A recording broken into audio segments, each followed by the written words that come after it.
Here we are again. Welcome, everybody. Back to the Forkin Good Podcast. With Simon Gault and Kate Fenwick. And this time, we're going to be talking about Simon, because he got to ask me like 20 million questions last time. So this time I'm going to be asking Simon some questions about his life and how he got to become what he is these days. But before we get into it, just remember to hit the subscribe button. That's hard to get out, isn't it? Yeah, leave us a review. But a comment. Yeah, comment, because we're giving away little giveaways each episode, pretty much. Little.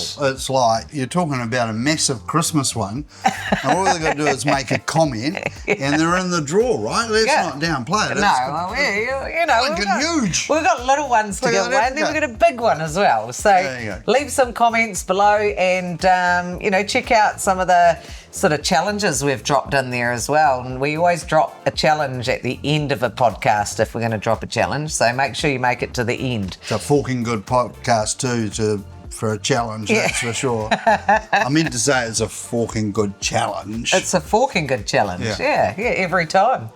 So anyway, Simon, so you got to pick my brains, and now I'm going to ask you some questions. And you asked me where I grew up. I want to know where you grew up. Okay. I grew up initially in Papakura. Yeah. And my dad was a pilot, and he was at the Auckland Aero Club. He started in the Air Force. He was at the Auckland Aero Club teaching people how to fly. So Papakura was very close to Ardmore, where he was working. Later he became a pilot for Air New Zealand. So I went to Sir Edmund Hillary School there, and I used to ride my bike everywhere. Now there are footpaths and it's all built up, but back then it was farmland. Mr. Brown owned the farm next door. As kids, we used to go and play there.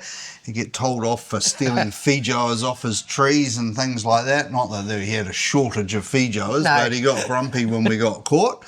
Made tree huts in the hedges and all sorts of things. There was a Maori pa at the top of Red Hill where we lived.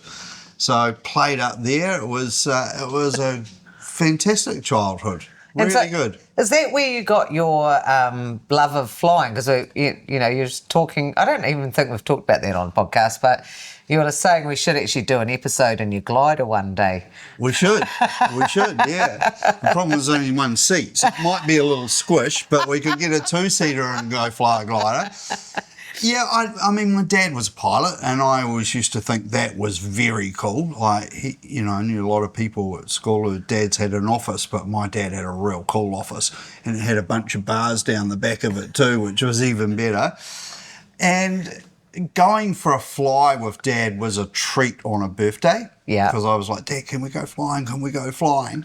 So I always loved flying. And as I grew up, I loved it. I remember at school when you had to do public speaking, I would talk about aviation of some sort. I've got a book that I wrote as a kid about one day I'll own a Mustang aeroplane, which I did eventually. Oh, really? And I got into flying after I left school by flying gliders. Yeah. I said to Dad, teach me how to fly. No, if you want to learn how to fly, you go out and learn how to fly a glider, because if you can fly a glider, then you can fly anything. And I just fell in love with aviation, and the guy across the road at Red Hill, a guy called Keith Trillo, was building a biplane, a Pit Special. So I used to go over there and watch him build it, and he'd give me bits of balsa wood to build little aeroplanes that I could throw at the wall or in the backyard. And so my dream was to one day have a Pit Special, which I did. But I can, it's a whole podcast in itself. I've got into all sorts of flying. I still fly gliders. I still fly power planes. Old World War II Harvard and a CT4, which was in the Air Force. And I love being up in the air. It's an out from cooking. Yeah. It's completely different. It's very disciplined. And it's just, you see things that you just don't see. And most people think, a glider, for example, they just go up and flutter down. But in actual fact, you can go long distances. They're heavy, high-performance machine with computers and things on board. A friend of mine, a guy called Terry Delore, they call him the master of the wave. And he took off in Omarama in the morning, flew to Bluff, which is the bottom of New Zealand, and then flew the entire length of the South Island, crossed over the Cook Strait and flew all the way up to Drury, which is just outside of Auckland, and landed that evening in a glider without an engine. Isn't that incredible? So that's just riding the wind waves, basically. Yeah. So the sun heats the ground, and, if you've got bare feet and you walk across the grass and then you walk across a black asphalt road, it's hot on your feet. So the air around the road is hotter than the air around the grass, and hot air rises, and as it rises it condenses and forms a little white puffy cloud.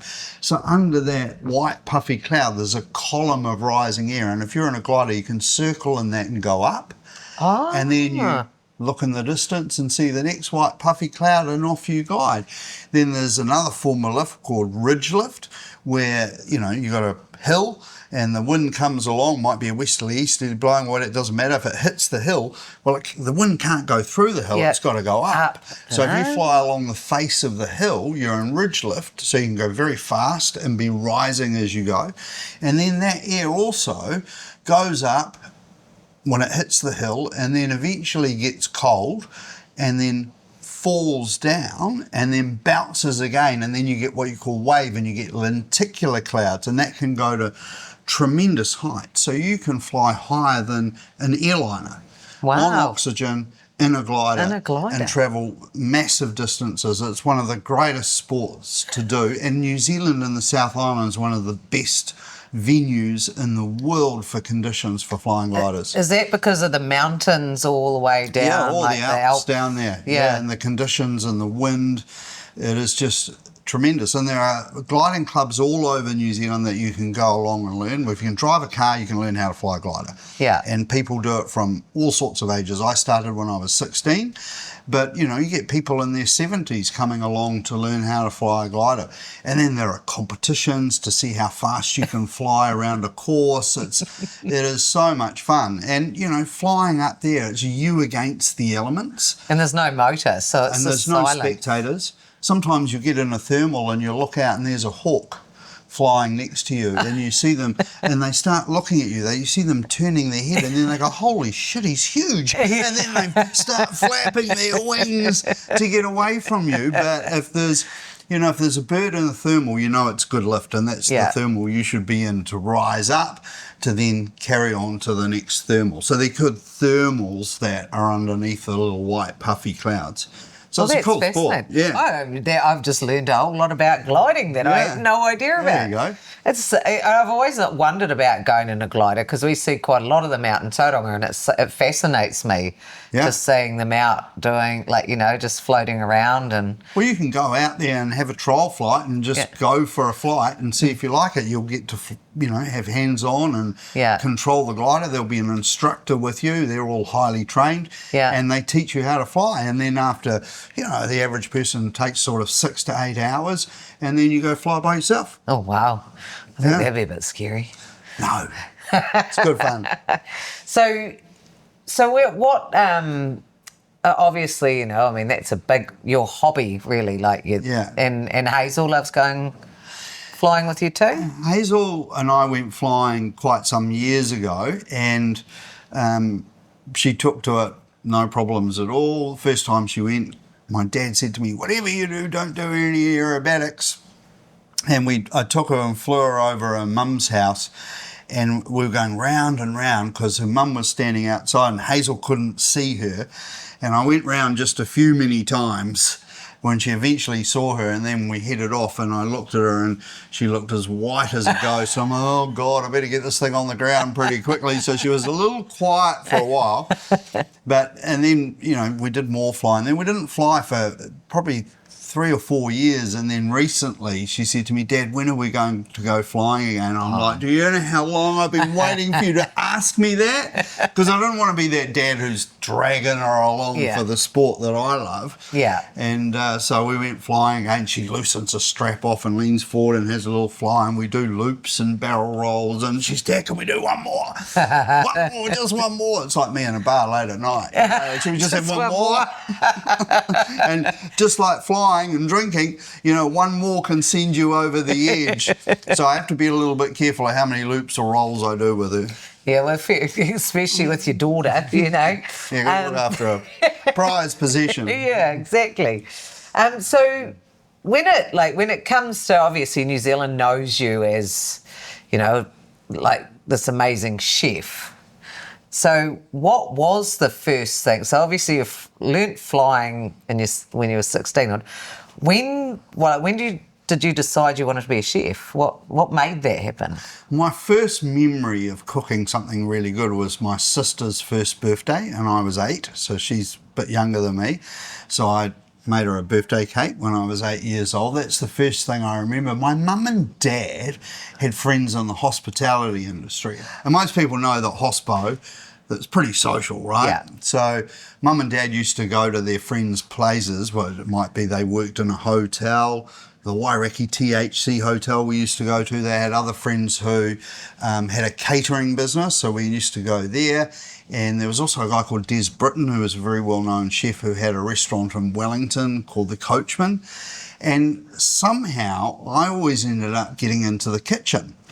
And I used to think that it was so cool. There was this head chef who sort of conducted this orchestra and all this food sort of appeared with this army of people. And I'm like, how cool is that? And I love food. I was always the kid at a birthday party where everybody would have left the table and I'd still be sitting there, Nigel no mates, still chowing down on whether it was a little red Savaloys or whatever it was. Another piece of cake.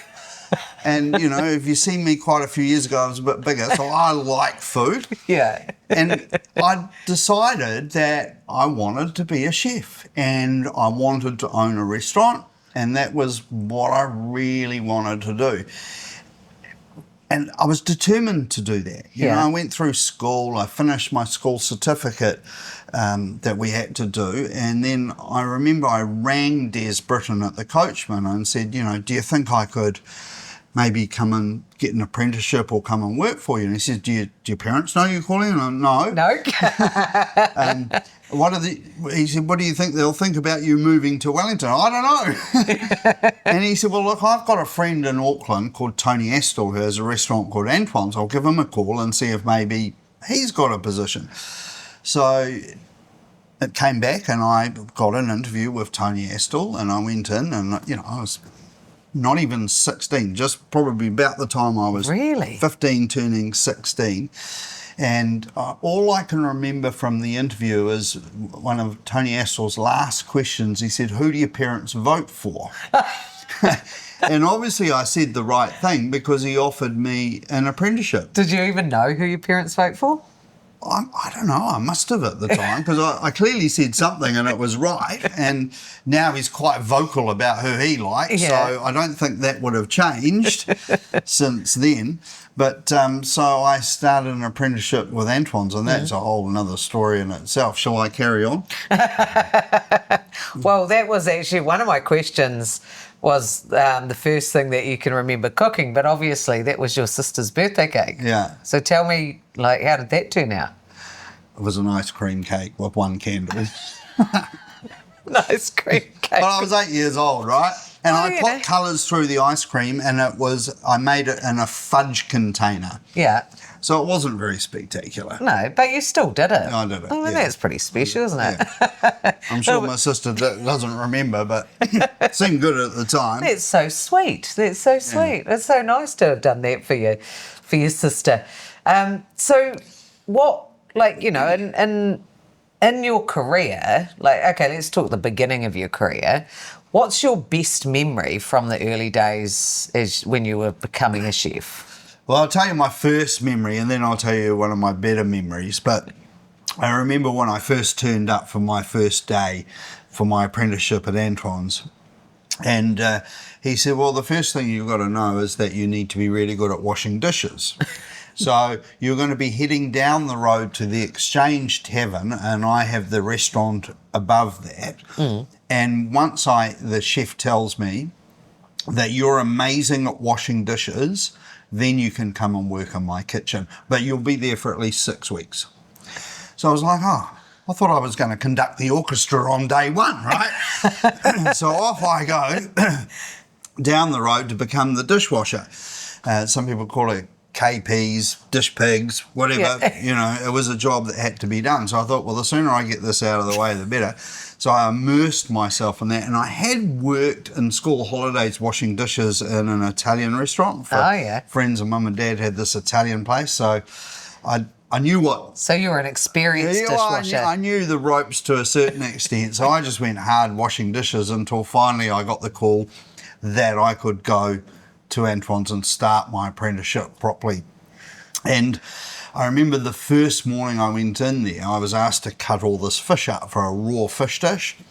And I was doing that, and then the chef came over to me and said, when Tony Astle comes in, you greet him as chef. That's not hard, right? Now you hear that all the time. Yes, chef, no chef, all that sort of thing. So anyway, finally Tony Astle turns up and he walks on. I said, good morning, chef. Well, he obviously wasn't having a good morning because he came straight over to me, and bear in mind, I probably just turned 16. He gets this far away from me, like really right in my face, and he said to me, what's so fucking good about it? Oh my God. I tell you what, I just about shat my pants. This was not what I was expecting. He truly terrified me. Especially at that age, like when they're like just so intimidating. Yeah, it was. It was really intimidating. And the whole experience actually was quite frightening in a lot of ways because it's very stressful when service starts to happen. It's full on.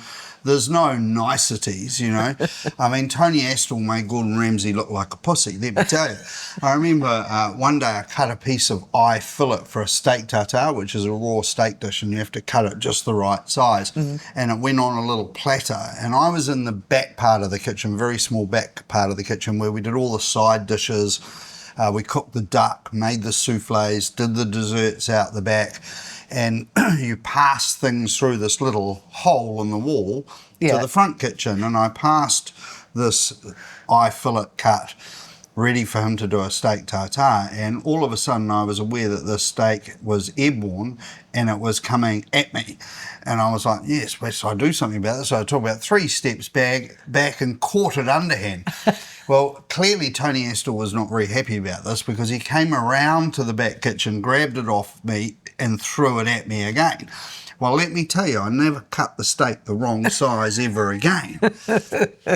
So, it was actually, looking back on it, probably the best beginnings I could have ever had because, perfection was all he accepted. Yes. The produce that came into the restaurant, he cared about. He loved it. He was passionate about it. And at the end of the day, he was a hard guy to work for. He had a beautiful wife called Beth. She was an ex-hairdresser, so she used to cut all our hair. And when we were all sort of crying at the end of the night, Beth would come over and give a bit of oxytocin and give us a cuddle and cheer us up and build us up to come back and do it all the next day. I remember reading the dockets. I used to struggle with how to read the dockets when they came in with the restaurant order because there was a copy for the front kitchen and a copy for the back kitchen, a copy for the waiters. And I remember going to my dad, I can't work out how to read these dockets. And I had the key to open up in the morning because I was on the morning shift, and I smuggled my dad in to help me try and work out how to do it because I just didn't want to let Tony Astle down. But in hindsight, he was just the greatest guy to work for because there really was that family, and although he was hard for a really good reason. Yeah. And, Christmas Day we were always open for lunch, but at the end of lunch service we'd all set up, we'd all sit down for a Christmas dinner together. There'd be presents, there were staff parties. You know, he was a great guy. I remember one night he came out to the back of the kitchen. I was cleaning down and he said, do you want to come and meet Elton John? Oh, really? And so Elton, whenever he came into Auckland, would dine at Antoine's every night. Yes. And he'd become friends with Tony, and one of the waiters used to play tennis with him. And I was going to Elton's concert because he was on at Western Springs that coming weekend.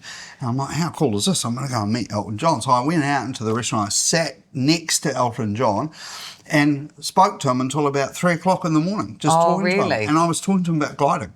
Oh, because I was just learning how to fly gliders.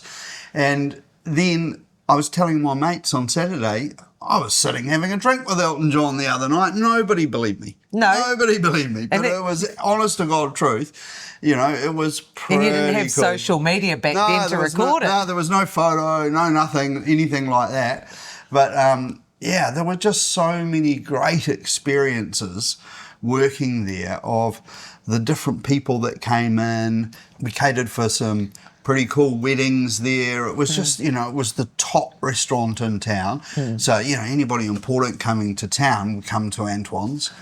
And, you know, he was just a genius guy to work for. He used to say to me, you know, you're saving your money, aren't you, Simon? All your friends are out every Saturday night. I don't let you go out because you're working here. So I'm going to tell you how to invest your money. Yeah. And you're going to give it to me and I'm going to invest it for you.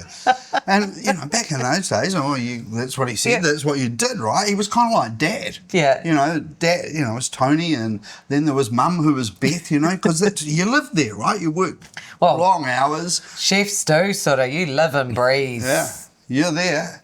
Like just chefing, don't you? Yeah. Anyway, he said to me, we're going to buy you Briley shares with your money. And Briley shares? Briley shares. And we're going to buy Taylor's 77 port. So when you finish your apprenticeship here, you're going to pile us Taylor's 77 port and some Briley shares. So that's what he said. That's what you did. Yeah. So when I finished my apprenticeship of 3 years at Antoine's, I had this stack of Taylor's 77 port, which I think the cheapest bottle I bought was about $35 a bottle and the most expensive about $47. Well, I remember years later when I opened my first restaurant, I could sell it for $28 a glass. Oh, wow. You know? Yeah. And so it was a really good investment because Taylor's 77 port is the port of the century. Yeah. And the Briley shares are another story. They went up. Yeah. Do you want me to carry on? It's your story. You're sharing with the audience. You tell them. I'll get back to the Briley shares. So then I had finished my apprenticeship, and what you did in those days is you went to Europe to work. Yeah. So London was the place that everybody went to because there are lots of great restaurants there, things called Michelin stars and that sort of thing. And it's like a chef's dream, like Michelin stars. Yeah, like... to work in a Michelin star restaurant is pretty cool. And my mum's friend from school lived over there, and she had a bedsitter that we wrote to her to see if I could rent, which was in London. So it was just a room in a house. Yeah. And so the letter came back and said, yes, you can rent it. And I think it was like £24 a week or something. And it had a bay window and it sounded really cool. Yeah. So I'm now just 18 and a bit years old and I'm on my way to London on my own. And I arrived in London and they picked me up and they took me to their house in Surrey. Well, this house in Surrey, let me tell you. I mean, the generals had lived there in World War II. It had a bomb shelter that they now were keeping their wine in. Had a toboggan run through the bush. You could ski down the lawn. It had a lake at the bottom. In winter, you could ice skate on it. And I'm like, how cool is this? And anyway, they took me down the road to the local pub and introduced me to warm beer, which I warmed to quite quickly, I have to tell you. Yeah. Antoine's was very good at teaching you how to try wine and drinks and things. Yeah. Well, it's part of chefing, though, isn't it? It was part of chefing, yeah. So I'm thinking, man, I can't wait to see this bedsitter in London. So I had 3 days there, sort of, wow, this is cool in there. So it's time to take you into your bedsitter in town. So we go into Shepherd's Bush. Now, if you've spent much time in London, Shepherd's Bush isn't Surrey. You know, it's not Notting Hill Gate or it's not Flash. Anyway, so we get to Minford Gardens was the road, and you didn't walk up the steps from the footpath, you walked down the steps from the footpath. You open the door, and here was this concrete hallway, and the concrete was just sort of starting to crack and bits were coming out of it. My door was down the end, and you open the door and there was this green shag pile carpet. Oh, beautiful. You know, that really long shag pile carpet. And you didn't want to take your socks off and walk on it. It was like it had been there for a long time. And the window that looked to the out into this the amazing bay window, yeah. Look, there was a concrete wall that far away from it. So no. it was a window just with a concrete wall in front of it. There was a cupboard in the corner that had a fridge in it that just seemed to go all the time. Night, yeah. The bathroom you shared with all the other rooms, and you put coins in the meter to make the gas burn to heat the water. And then the slush in winter from outside came in under the door, so you'd go in there in winter, it was slushy. Oh, nice. And, this was an all flash. For how many pounds a week? 24 quid a week. But I was in London, and I'll tell you what, that was pretty exciting. So I needed a job, right? So I went for some interviews, one to the Savoy Hotel and another one to Leith's restaurant, which was owned by Prue Leith, and she's written lots of books. She's been a lot of TV. She was very famous. Yeah. Still famous. Yeah. And I got offered jobs at both of them. So one was a hotel, one was a restaurant. I decided I came from restaurants, I should work at Leith's in the restaurant. So I started there. And that was just a fantastic experience. I started on vegetables, the vegetable section. It doesn't sound very exciting, right? But it wasn't washing dishes. And that was really cool. It was a really international group of chefs there. The head chef was French. He'd been the executive chef on the Cunard line, like the QE2 and stuff like that. Yeah. So he was like... Very experienced. Very experienced, very traditional French cooking. Yeah. There was a German sous chef. There were all sorts of chefs there from different countries. And so it was just an absolute learning experience. And then I ended up on the pastry section making pastry. And then eventually I got on the sauce section, which is like, that's cool when you make the sauces. You're hanging with the cool kids. Oh, yeah. Instead of the veggie guys. Yeah. So it was good fun. And, I used to catch the tube to work, and I used to run home in those days. Can you believe it? But I had just enough money at the end of the week because you got fed at the restaurant every night. So on my days off, I had a bit of money, and I'd try and go somewhere and experience something each week, with my little bit of cash. I used to steal Spudulite stickers off cars. I have little vouchers they'd put on cars, and I used to get so excited when I saw them on the windscreen. So I'd nick those because it got you 50% off a Spudulite, which is a baked potato with different fillings.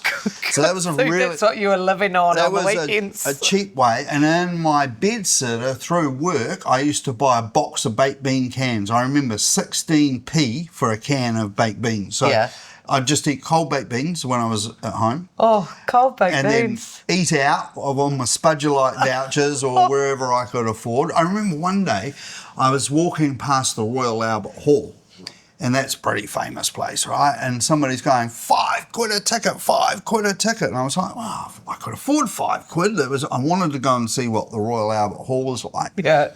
So anyway, I got the ticket, didn't recognise this name at all. It was G something. I never heard of this band. Anyway, I went back that night, and my £5 a ticket was right at the top, right at the back, standing seats. Behind a pole? Almost. Anyway, so the concert was about to start, and all the lights went out, and then this guy came on and started playing the drums. And his name was Phil Collins. Oh, really? Right? The lights came on, I looked down, and guess who was in the front row? Princess Diana and Charles. Oh, really? And that was my experience of the Royal Albert Hall. Phil Collins from Genesis. It was fucking amazing. Oh, that's and I've been so a cool. massive fan of his since. Yeah. But, lots of really cool experiences like that. we used to get given a half can of Carlsberg every night at work. Well, I came from Antoine. She never just had half a can, right? Yeah. So I said to the guys one night, I said, well, why don't we save them up and have a party one night? So everybody thought this was quite a good idea. So this one night, we really got into the Carlsberg. We'd saved a whole bunch of them up, and there was no running home that night. I was stumbling home. And I remember turning into Minford Gardens, which was the street I lived in, and there were always these dodgy guys hanging out on the side of the road outside a house, same place every night. I always used to cross the road to avoid them. Yep. Well, skin full of Carlsberg, not tonight, right? So I bowl up to them, "G'day, I'm Simon from New Zealand," you know. And the next thing I really remember is waking up the next morning, rolling over in my bed and going, well, I haven't got any stab wounds. They really were dodgy guys. And I dragged my hungover self to work. Came home that night, and I remember walking around the corner and going, this is going to be interesting, because I'd never said hello to these guys. Because you can't even remember what you did. Well, I kind of, I remember, at the time I obviously remembered, I don't really remember now, but I do remember when I came around this corner the night after, and they sort of spotted me, and they're like, Simon, they're calling me over. And I go over to them, and they said, we've got you a present. And I'm like, what's that? And here's this brand new 10-speed bicycle. Oh, really? Which they had stolen. Obviously. So now I had wheels. I'm now in London. I've got wheels to get to and from work. And dodgy friends. Yeah. That is so good. Yeah. So then it's like just working there. We catered for the Orient Express. We just did stuff a little guy from New Zealand didn't do. Yes. And, we got all this amazing food coming, and because Leith was pretty famous, she had a lot of chefs you knew. It was just amazing. Yeah. But then my cousin rang me, who worked in a little travellers' hotel out of Bristol, and she rang me up and said, we're looking for a head chef. She rang me at work, because we didn't have cell phones at that day. Yes. She rang me at work and said, there's a call for you. And I said, oh, that sounds interesting. So I'd been there about almost a year at Leith. So I caught a train down and I went for the interview as the head chef. I thought, I can do this, right? Head chef in outer London, and it came with your own cottage, your own accommodation. That was the big attraction. I bet. It was the cottage, away from the green shaggy carpet. So I remember sitting in the interview. The two owners, Hazel and Roger, were the owners, and I remember them sitting in the interview and saying, "Have you catered any weddings before?" Yep. I'd never been to a wedding, let alone cater one. Done any buffets? Yep. We'd done one at Tech. Yeah, and that's it. I'd done a buffet at Tech, so I felt I could honestly answer that question. Yes.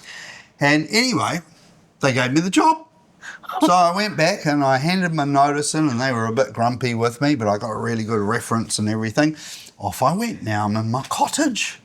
Now I had to write a menu. Oh, never done one of those. So I just took half of Tony Astle's menu, half of Leith's menu, and stuck them together. And this place, it was called the Almondsbury Interchange Hotel. They did steaks, so I thought, we'll keep the steaks. And there was a girl there who knew how to cook the steaks, because I hadn't done lots of steak cooking. Yeah. I knew how to cut the wrong size pieces. And do sauce too. Yeah. Great at sauce. So we put this together, and anyway, off we went. I was almost one of the youngest people in the kitchen, and we're just, it was really good fun, and I was enjoying it. And then we got a review from the local newspaper, and it was really good, and the owners were happy, and I'm like, this is really cool. And it was just coming up to Christmas, and then there was this wedding booked. Oh. And because it was Christmas, they wanted turkey on their buffet. So now it's double trouble, right?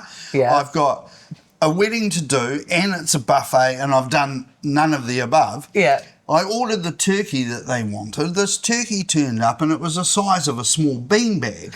Actually, quite a big bean bag in actual fact. The thing was ginormous. And I'm looking at this and thinking, what? It's not going to fit in the oven. No. I had two ovens, but it wasn't going to fit in one oven. So I'm like, bloody hell, I never cooked a turkey. So I tried ringing my mum Colette to go, how do you cook a turkey? And not just a turkey either, like a giant turkey. Giant turkey.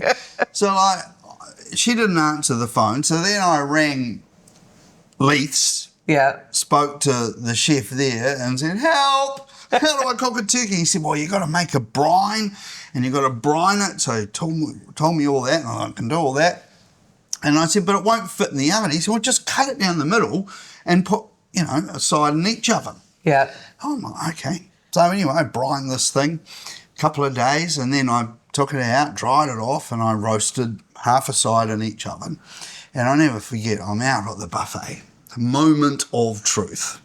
And I've got my hat on, like, those old sort of hats that you wore. Being very and chefy. I'm carving the turkey. Yeah. Well, they loved it. Oh, did they? They loved it. And the owner comes up to me afterwards and said, we've never seen turkey done like that. How long have you been doing that for? When did you learn how to do that? They loved it. I bet you to this day they still cook the turkey that way. Brilliant. Anyway, I got away with it. So the problem was, working here, I was stumbling my way through. I was doing a pretty good job. I was having a lot of fun. But I went over there to learn. Yeah. I did a lot of learning in Leith's, and I did a lot of learning of being a head chef way too early. Yes. And somebody told me about this place called Thornbury Castle, and I thought, I've got to go and have a look. They said it's like the best place in the area. And it was on the edge of the Cotswolds. So it was a day off, and by this stage I've got a car. Oh. An old so you got a cottage and a car. A dunger of a car, and the bike's been sold at this stage. So I turn up at Thornbury Castle, and there was this beautiful church out the front. You went through these gates, and here was this helicopter parked on the lawn. Yeah. And here was Thornbury Castle. In fact, I can show you a picture because it's in my book. Let me find it for you. And I just looked at this castle and went, this is a real castle. This is the real deal. And so just so all the listeners on the podcast know, Simon's written a book. So he's looking in his book for the pictures. This is my autobiography. So there's Thornbury Castle. Oh, that's amazing. And anyway, nice gardens too. I think somewhere there's a photo of the helicopter. There's the helicopter. Oh, the I was so impressed. School helicopter. Well, that would have been quite. It's a Jet Ranger, yeah. Very wealthy people must have been there with a helicopter like that back in those days. So I was like, wow, this place is just incredible. So I drove through that archway, and out the other side is this quad. And by the time I drove around the quad and out the back end of the place, the rear exit, I was like, I got to work here. Yeah. This place is, I mean, look, it's cool. It's right? amazing. So on my next day off, I got sort of tidied up and reasonably well dressed, and I went back to Thornbury Castle, and I went in and opened this massive big door and walked into the reception area, and here's this girl on reception, tall, beautiful Scottish girl. Yeah. And I sort of introduced myself, and I said, would it be possible to get a meeting with the manager? I know I've come unannounced. And she said, let me whip out the back and see. He's here in the office. Yeah. So next thing you know, I'm ushered out into the back office, and there's this manager. His name's Fernando, Spanish guy, and he was very unimpressed that I just turned up unannounced. And he sat down, and I said, I'm a chef and I'd really like to work here. And he was completely disinterested and like, do you not realise that we have a waiting list of people that want to work here? And I basically got sent on my way. So it wasn't long, and I came back to my senses and thought, no, I really want to work here. Yeah. I need to go and see the chef. Yeah. So on my next day off, I went back, and guess who was on reception? The same tall, very good-looking Scottish girl. And she kind of seemed quite pleased to see me. Yeah. So I introduced her, and she said her name was Lorna. So I said, Lorna, do you reckon you could get me a meeting with the chef? So she rang the kitchen, and then I went into the kitchen unannounced and met a guy called Colin, who was the chef cooking. And he sort of played the role of head chef and interviewed me. The phone actually rang and he had to disappear. Yeah. But before he disappeared, he was cooking a soup on this thing, and I'd never seen it. It was a different sort of cooktop. And I said, what's that? He said, it's an induction cooktop. And he said, it's a prototype. Yeah. We're the people testing it to see how they go. So he went off, and he's on the phone in his office, and I'm the only person in the kitchen because everybody else has gone on a break. Yeah. And I'm like, how do you turn this thing down? And it's all looking like it's going to boil over. And I thought, well, I could just pick the pot up and just take it off the heat. Yeah. But no, I was determined to work out how to turn it down. Because it was a prototype, there was no knob or fancy button with lights. Eventually, I found this little slider underneath and I managed to turn it. He came back and I thought, I'm going to get the job now.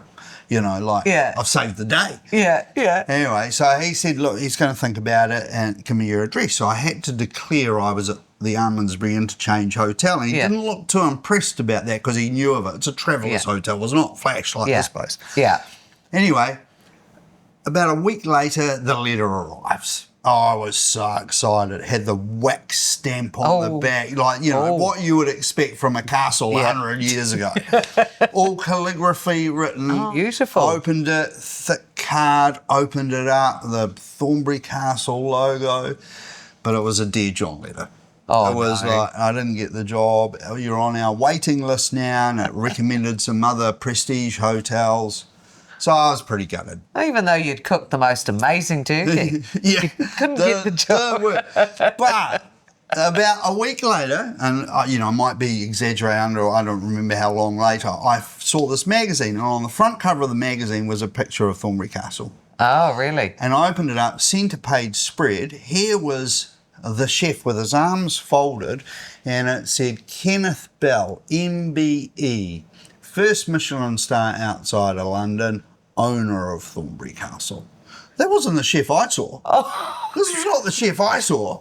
This is the guy I got to go back and see. So back I go, right? And guess who's on reception? Oh, the same girl. Lorna. Lorna's still there. So Lorna's there. So I gave her the wry smile.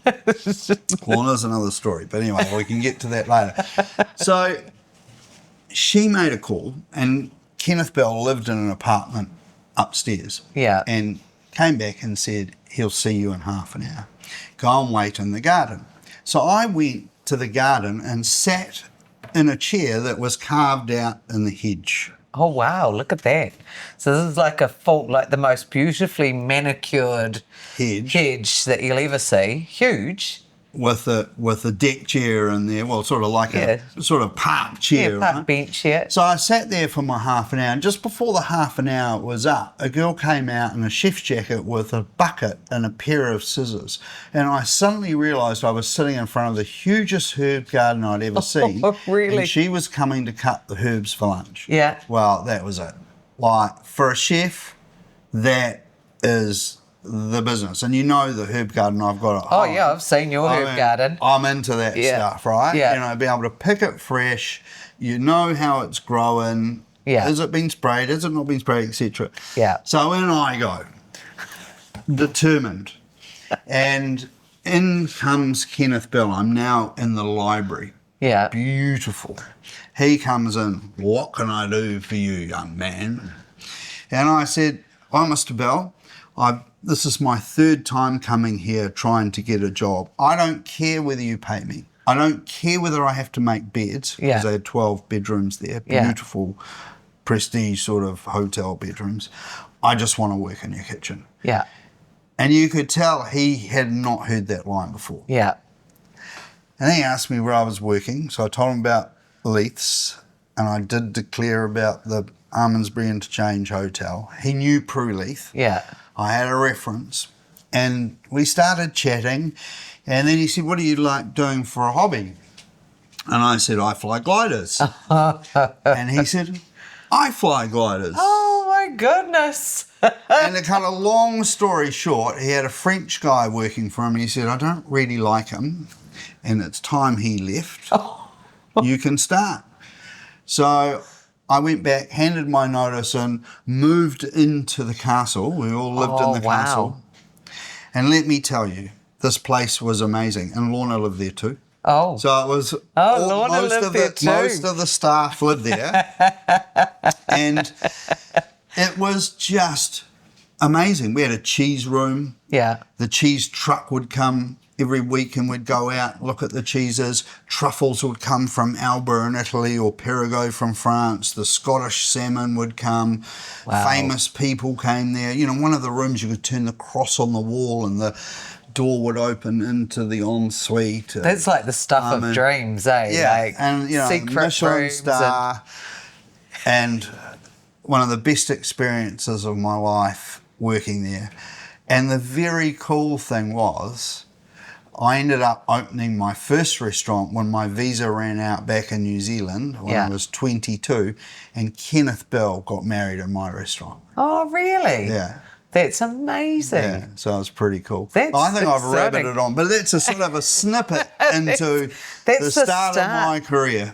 Yep, I've got so many more questions, but we have to save them for another podcast. Sorry. Yeah, I have you asked, I You're rabbit. a great storyteller, Simon. You're a great storyteller. And you actually, the first time I met you, gave me one of your books to read. I haven't read it yet, I'll be honest. But like, as I go through, I'm probably hearing all the stories that... Probably, yeah. Don't need the book. You give it back now and I can sell it.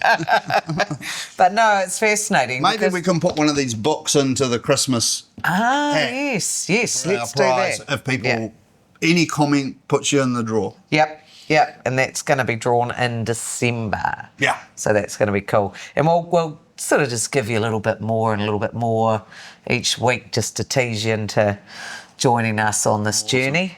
And I think that, like, the last thing, I was trying to figure out, how do I tie this into your story?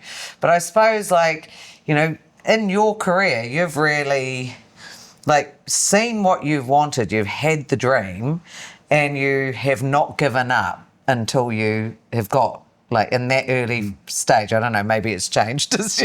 No, God loves a try. Right? Fail fast, definitely. fix fast. Yeah, absolutely. And I think that's really cool. Like, you've got to that, you know, and I'm looking forward to learning more about you in the podcast. I feel like my story is so short compared to yours, but I'll be honest, I've been to Thailand once, I've been to Fiji several times, Australia several times, but I've never actually been further than that. So I'm fascinated We to need hear. to take this podcast offshore. We need to go. Forkin Good needs to go travelling. Yeah, I think Forkin Good does. That would be Forkin amazing. Yeah. But the last thing, just to wrap up this podcast, because we do need to just touch on one little Forkin Good tip. Yes. I think it's this week, is Love Food, Hate Waste. You've heard Love Food, Hate Waste. So they've started this fantastic campaign called The Great Date Debate. Yes. Now, I've been out filming local or people on the street to see what they think the dates mean, the used by date versus the best before date. And I thought I should also ask you what the difference is between a used by and a best before. Well, for me, it's my nose is going to tell the story. Yeah. And best before date depends how it's stored, right? Like, I have a best before date on my Gault stock that's available in the supermarkets. We've had that tested for 7 years more than what we put on there. Oh, wow. And there are no E numbers, no preservatives in it. I know for a fact that best before date doesn't mean it's no good. Yeah. And in the case of our stock, it tastes great. In the case of something like cheese, sometimes it just gets better. Yeah. And used before date, to me, is, you know, like, I smell it, I taste it. You can smell something if it's off. Yeah. Am I giving the right answers? You know, like in a restaurant situation, you're using the food so quickly, and if anything is remotely suspicious of best before date or used by date, we use it in staff meal. We kill all the staff if we're going to kill anybody. Not the customers. No, not the customers. We spare them. So the interesting thing is, like, exactly that, the best before date, like, several things. Like you say, your stock can go years past what it is. So that's one of the things with best before dates. People see that date and think it's a used by date and they throw it away. Whereas a lot of products like pasta can go years past. Yeah. Like dry pasta can go years past the date. Rice can go years past the date, except for brown rice and black rice. But then on the used by is the only date that people actually have to worry about because that's a food safety date. Yeah. So, like you say, in restaurants, it's turned over too quickly. It's never going to get to that date. But olive oil's a really good one, right, to talk about because, you know, it's best before 12 months after that it's pressed. Yeah. But it doesn't mean if you've stored it in a cool, dark place, it's still going to be perfectly okay. Might not have those intense, beautiful flavours that it had on day one, but from day one it's slowly changing anyway. Yes. But, you know, you could still cook with it, no problems at all. Don't throw it away. No. Well, it's things like wine and whiskies and things like that. They store it in a barrel for sometimes years. Exactly. To make it age. So, you know, when I think about a balsamic vinegar, if it's gone a year past its best before date, I'm still going to use it. Oh, yeah, it'd be absolutely fine. Yeah. And you talk about whiskey. You know, some people put bourbons or whiskies in a barrel and they put them on a boat and they take them around the world and bring them back, and it goes through all the different climates and the wood changes with the different heats. Yeah. And it adds to the age to make it even better. So it's speeding up that age process. By going through all the different countries. Yeah, with the different climates and heat zones and the wood changes. You know, we know wood and sunlight does things. Yeah, and dries out and then the dampness expands and wow, that's pretty cool. So to clear it up for people, best before, we're going to use our nose and we're going to have a taste and we know that, understand how we've stored it, or we stored it correctly, and use before date. That's how they term it, isn't it? Use by? Yeah. Use by date means we need to have used it by then. That date. So that's when we keep an eye on our dates in our fridge and our pantry and go, we need to cook lots of this week, otherwise we're going to be throwing it away. Exactly, and I have got something for you to help with that. Awesome. So these here are from Love Food Hate Waste, and people can get them for free from their councils. And these are called Eat Me First stickers. And so the idea of these is they're actually repealable. There's 2 stickers on there. For those of you who can't see it, there's 2 stickers, they're green, and it says Eat Me First, and that is especially helpful with those products that have a use by date, because you can put this sticker on and it peels again and again. So you can stick it on something, stick it right down, and it will peel off and it will keep sticking and keep sticking. So on things like yogurt or a cheese that you need to use up quicker, or something that you've opened and it says use within 7 days, then you can just put that in there or set up an Eat Me First section in your fridge that those foods you need to eat this week. And there's a QR code on the sticker. Do you know where that takes them? Yeah, it takes them to a video that shows me showing you how they work. Well, I love it. Can we get these from the council for nothing?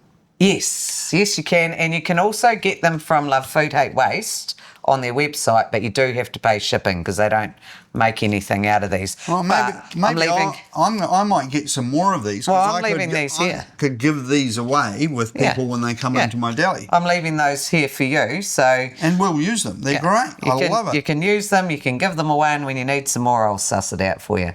But that's a good week to, there's some great competitions through Love Food Hate Waste as well, with the great date debate. And now we know what Simon says, so... Simon says you need some of these stickers. Excellent. Well, I hope you've enjoyed today. I've enjoyed having a chat to you. Yeah. As per normal. I'm dreaming of castles. I'm dreaming of half turkeys in the oven. Wouldn't it be great if we could go into the dungeon at Thornbury Castle, which is now a wine cellar, and get lost in there and do a podcast from there? How cool would that be? That would be amazing. Anybody want to come? Maybe we could take a trip there. Yeah, take a tour. Yeah, just gather people. Then we could go and look at the recycling, just so I can make it.